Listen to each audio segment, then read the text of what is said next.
They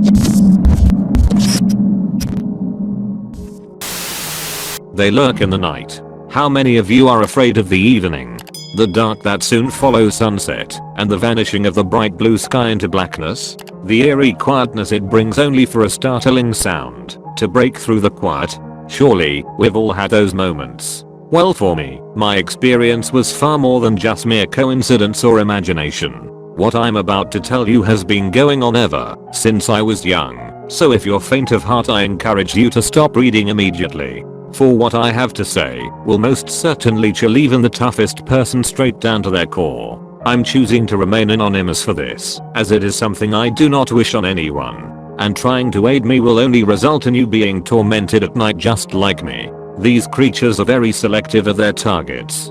They only select those who are easily not believable. I will say this, I'm almost 18 years old now. Let's start at the very beginning. To give some context into this, I live out in the extreme rural countryside, called the Botanies. At best there is a neighboring house within 4 miles of each other where we live, too far to make a run in the event of an emergency. It all started when I was 13. I will describe my home firstly. My family has a house situated on an acre plot of land surrounded on all sides by fields. This specific year they had planted corn, and it was in its mid stages, so it was tall and dark green. It makes for a rather eerie look in the middle of the night. The house is a double wide trailer with me, my father, my mother, and my grandparents. We have no pets, so there are no outside dogs for protection. My dad took precautions and taught me how to evade wildlife at a very young age, and I happily took his training seriously as it might save my life. The acre of ground isn't square shaped, it's more of a rectangle, meaning our front yard is very long, with a gravel driveway leading up the right hand side looking directly towards the house from the road. The backyard isn't that big, since it was only made to hold the garage, where the cars are parked. Now that you have a general idea of our homestead, I can tell you what happened. I was on my way back home from school, which is a good 90-minute ride away from home.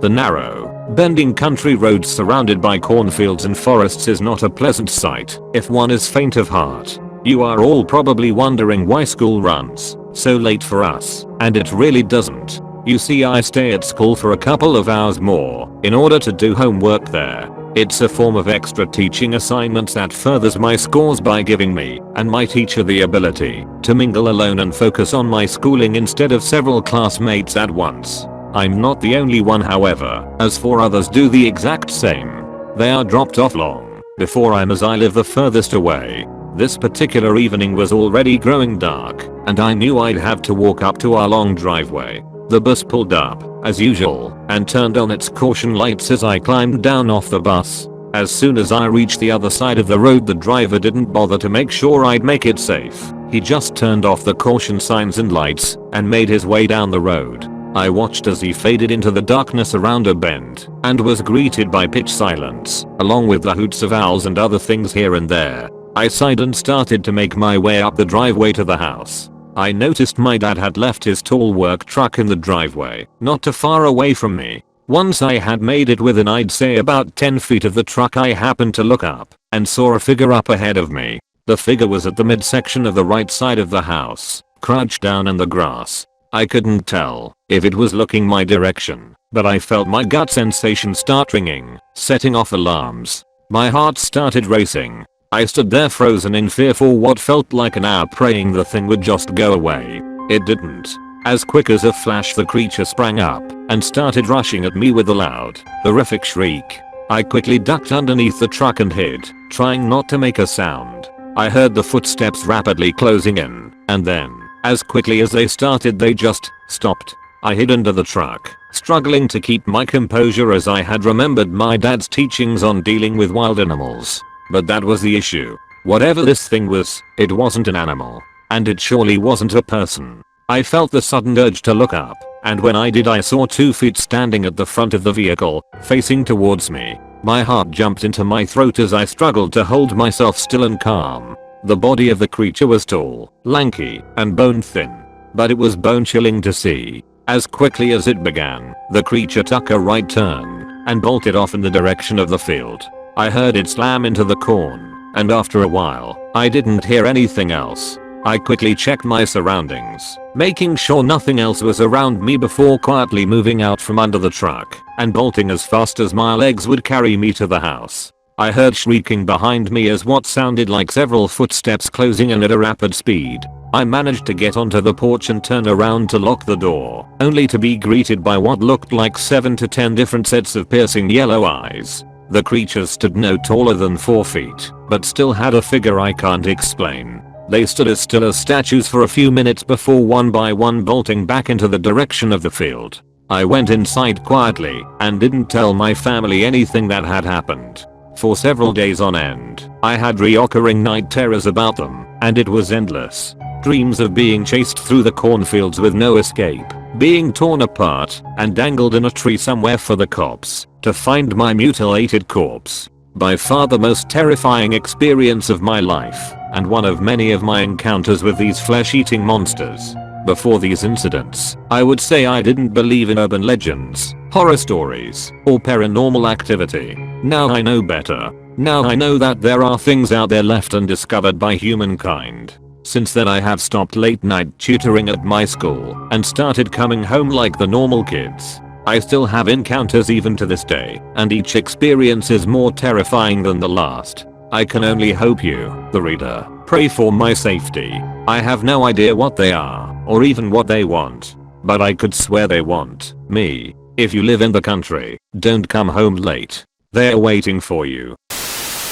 I live alone and someone or something is hunting me. Sometimes I feel like I'm being watched. I often walk down the road on my way home from work, feeling like eyes are watching me from the bushes. It started about a year ago when I went on vacation with a friend of mine to the beach a few hours away from my house. I was lounging outside by the pool, sipping a margarita, when I suddenly got a strange feeling. I got up and looked around, scoping the area around the fenced-in pool. To my relief, there was no one there. I brushed it off on the alcohol that night and took comfort in the fact that I was with a friend.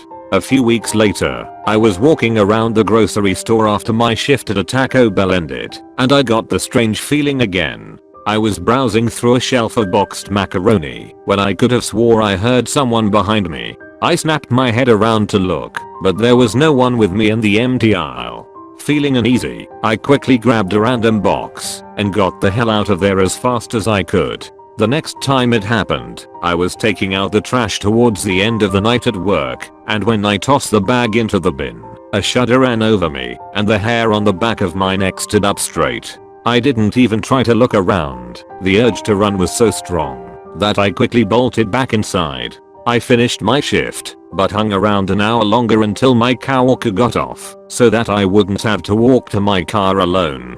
A few days later, I had calmed down and told myself I had been getting too sleep deprived. Running on caffeine was not the best thing for my health, and I tried to spend the weekend getting some extra rest instead of stressing myself between college and work. I felt better after the weekend, convincing myself that the relaxation was all I needed. I was leaving the computer lab at school when I felt the too familiar feeling of being watched. I pulled the pepper spray on my keychain close and had my finger on the button, ready to mace the creep if he decided to make a move. I walked slowly and cautiously to my car, vigilantly looking behind me every few seconds in case my purser tried to kidnap me. I made it to my car safely, with no one in sight. I didn't feel safe until I got home and bolted the door shut. I finally confided in my best friend Amanda about what was going on. The creepy idea that someone was watching me made me feel in danger, and I wanted someone to know in case I got kidnapped.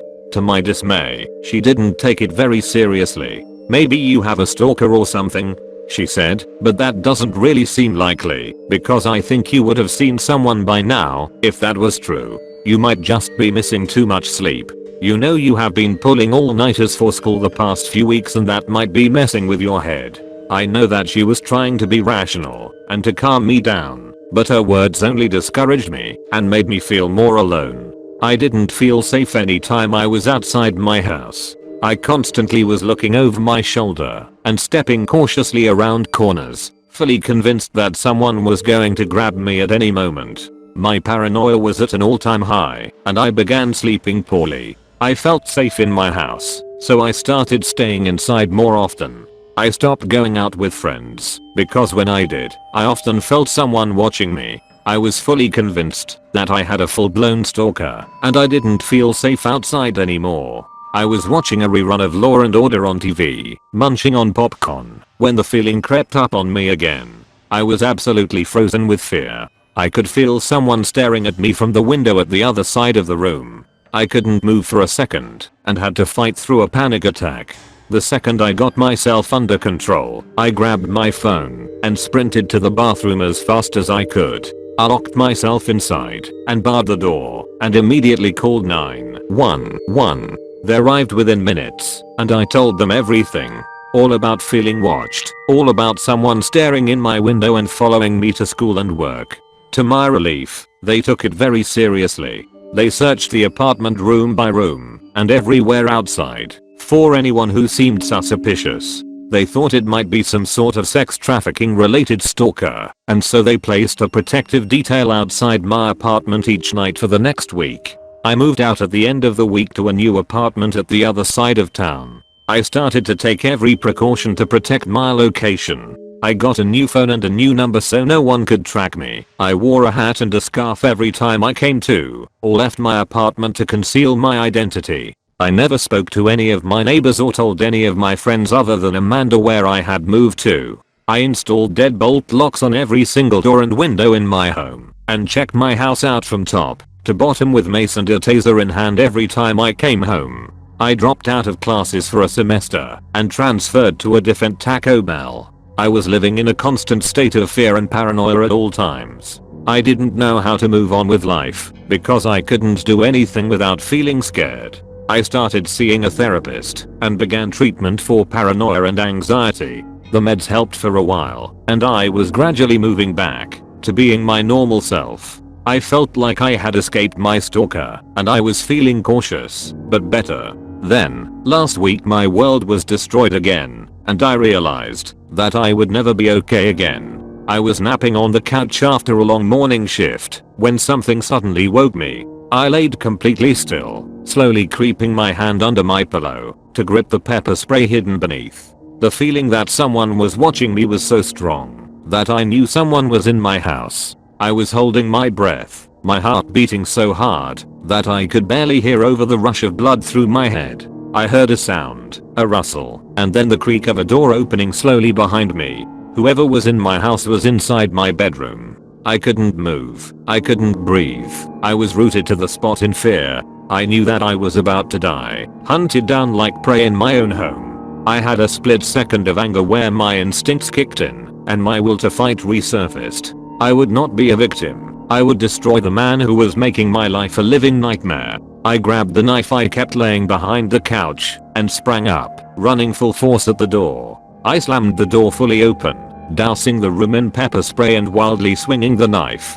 To my surprise, the room was empty. I checked every single corner of the room and then scoped the entire apartment out. There was not a single soul in there other than me. I was starting to calm down and get my head back together, convincing myself that I had just been dreaming and the paranoia was causing me to think I heard someone when I heard the noise that broke me.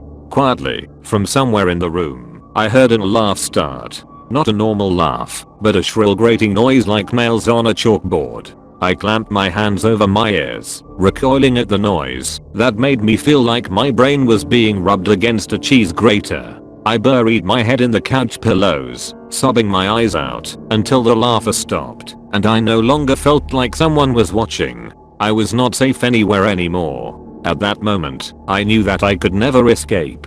I'm either losing my sanity or my stalker isn't human.